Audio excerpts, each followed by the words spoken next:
हम लोगों के प्यारे कॉमरेड राजेंद्र प्रजापति के श्रद्धांजलि सभा में मंच पर बैठे पार्टी के तमाम नेतागण, इस श्रद्धांजलि सभा में आए पार्टी के लाल परचम को बुलंदी पर पहुंचाने वाले आप तमाम इनकलाबी साथियों को हम अपनी ओर से और पार्टी भाकपा माले की ओर से क्रांतिकारी लाल सलाम करते हैं। साथ ही राजेंद्र प्रजापति हम लोगों के पड़ोसी पंचायत के साथी थे। छोटका माझा, बड़का माझा, कबीरपुर, गंभीरपुर, मठिया, ये 4 पंचायत 5 पंचायत ही था जो सामंती ताकतों का किला था। और इन्हीं सामंती ताकतों के तिकड़म और ताकत पर पुराने मैरवा विधानसभा में हम लोग जब से होश संभाले, कांग्रेसी विधायक गोरख राम जीता करते थे। इन इलाकों में संघर्ष शुरू हुए और शुरुआती दिनों में ही कॉमरेड प्रजापति जब यहाँ के वीरेंद्र शर्मा ने पार्टी को अलविदा कहा तो कॉमरेड राजेंद्र प्रजापति ने बुलंदी के साथ पार्टी के कमान को संभाला और पार्टी के तमाम छोटे बड़े आंदोलनों में वो पार्टी जिला कमेटी में नहीं थे, लेकिन नाम से जिले के तमाम नेताओं के बाद कार्यकर्ताओं को भी वो पहचानते थे और सब लोग उनको भी जानते थे। जिस मुकदमे में फर्जी तरीके से सामंती ताकतों ने हमारे साथी को फंसाया, संजोग से उस मुकदमे में मेरा भी नाम था और 24 साथी थे उनको और हमको लेके। और जिस दिन वो घटना हुई 2007 में, उसी दिन घंटों नहीं बीता मेरे घर की कुर्की जब्ती हुई।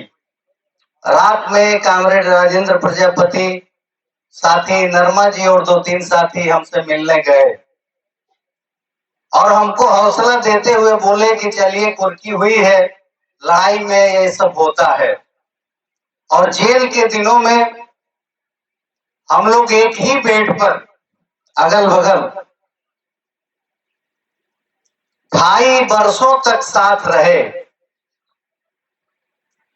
जेल की दीवारें आजादी के आंदोलन हो या पार्टी के आंदोलन, बहुत सारे साथियों को हिला के रख देती है।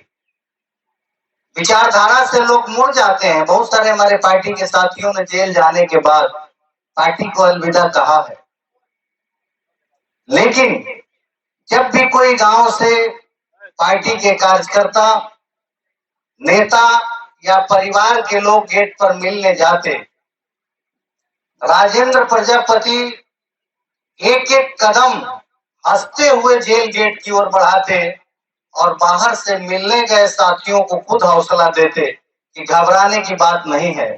मैंने एक बार सवाल किया कि राजेंद्र जी आप बहुत खाते हैं, खाने पहनने के बड़े शौकीन थे। उन्होंने कहा कि जी खूब खाए के बाद और मोटा के जेल से चले के बाद कहसन दुश्मन ना कि हम जेल में रख के सला दें। ये हौसला था और लगते रहे पूरे जीवन तक। जेल प्रशासन ने उन्हें गया जेल भेजा, भागलपुर जेल भेजा, मोतिहारी जेल भेजा।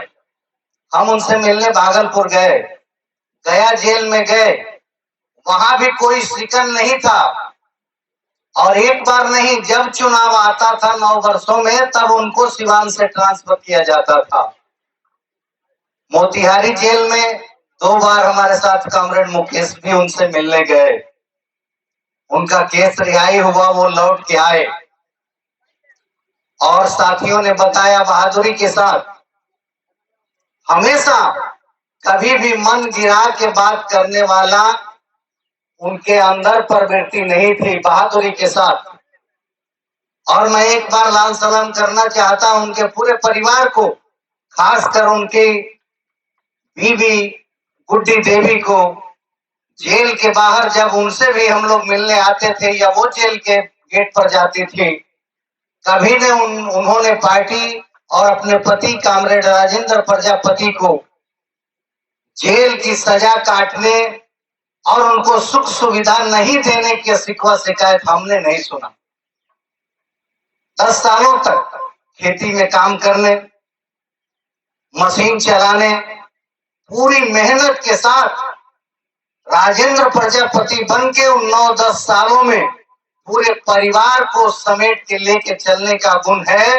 मैं समझता हूं कि आने वाले दिनों में पार्टी और कार्यकर्ताओं के साथ पूरे परिवार को समेट के ले चलने में गुड्डी देवी अहम भूमिका निभाएंगे। उनके हिम्मत और हौसले को हम सलाम करते हैं। बूढ़ी माँ है, बेल नहीं हुआ था जब हम लोग जेल से आए, रोते हुए बोली कि प्रजापति को आप लोग छुड़ाइए, मुखिया जेल से ना आई। हमने कहा कि अहन चाची, और हम लोगों ने मेहनत करके हाई कोर्ट से उन्हें रिहा कराया। हम जब यहाँ आए तो हमने सुना कि कुछ लोग झंडा नहीं बांधने दे रहे थे। ये वही लोग हैं जो फर्जी मुकदमों में जेल भेजवाते हैं, साथियों की हत्या करवाते हैं, खाट पर नहीं बैठने देते हैं, मुर्गा मुर्गी चुराते हैं, कल वोट नहीं डालने देते थे, हमारी बहन बेटियों की इज्जत से खिलवाड़ करते थे। उन लोगों को लग रहा है कि अब सब चीज खत्म हो गया। मैं समझता हूं कि प्रतिक्रियावादी ताकतें, सामंती ताकतें, जब भी कोई पार्टी के क्रांतिकारी साथियों का नुकसान होता है वो हमेशा जश्न मनाती हैं। साथी चंद्रशेखर की हत्या हुई हो, हमारे प्यारे कॉमरेड श्याम नारायण यादव जब मारे गए, या एक एक कार्यकर्ता, वो हमारे पार्टी के नेता हो, कार्यकर्ता हो, जब कोई घटना होती है, हमारा नुकसान होता है, तो उनको लगता है कि ये हमारा बड़ा फायदा हुआ। लेकिन मैं आप तमाम साथियों से कहना चाहता हूं कि पार्टी के दिवंगत महासचिव कॉमरेड विनोद मिश्र भी राजेंद्र प्रजापति की तरह हार्ट अटैक से बहुत जल्दी हमसे विदा ले लिए। हमने बात किया, 13 तारीख को हमने मैसेज किया कि फुल एंजॉय कर रहे हैं, कब तक लौट रहे हैं। जब ट्रेन पकड़ने लोग जा रहे थे तो उन्होंने कहा कि 10 बजे ट्रेन है, पहुंचते हैं तो बात होती है। लाल सलाम हुआ। जिस दिन सभा थी सोजपुरा में, हमने 11:35 पर फोन किया, कहाँ बड़ा राजेंद्र प्रजापति? पत्नी रोने लगी कि हॉस्पिटल है। ड्राइवर तैयार नहीं हुआ। हम लोग जब सुबह तैयार हुए जाने के लिए तो आदमी मोबाइल खोला तो दूसरी ही खबर आई और भरोसा और विश्वास नहीं हो रहा था कि कॉमरेड राजेंद्र प्रजापति इस तरह अचानक हम लोगों के बीच से बड़ी जिम्मेवारी देके चले जाएंगे। और आज भी उनके बताए रास्ते, उनके अधूरे सपने इंतजार कर रहे हैं। हम लोगों ने नारा लगाया कि शहीदों के अरमानों को मंजिल तक पहुंचाएंगे। हमें उम्मीद है, भरोसा है कि हम, आप और हम सभी मिलकर उनके अधूरे सपने को पूरा करेंगे और सामंती और प्रतिक्रियावादी ताकतों को मटियामेट करेंगे। आपको बहुत बहुत धन्यवाद। इनकलाब जिंदाबाद, भाकपा माले जिंदाबाद, कॉमरेड राजेंद्र प्रजापति अमर रहें।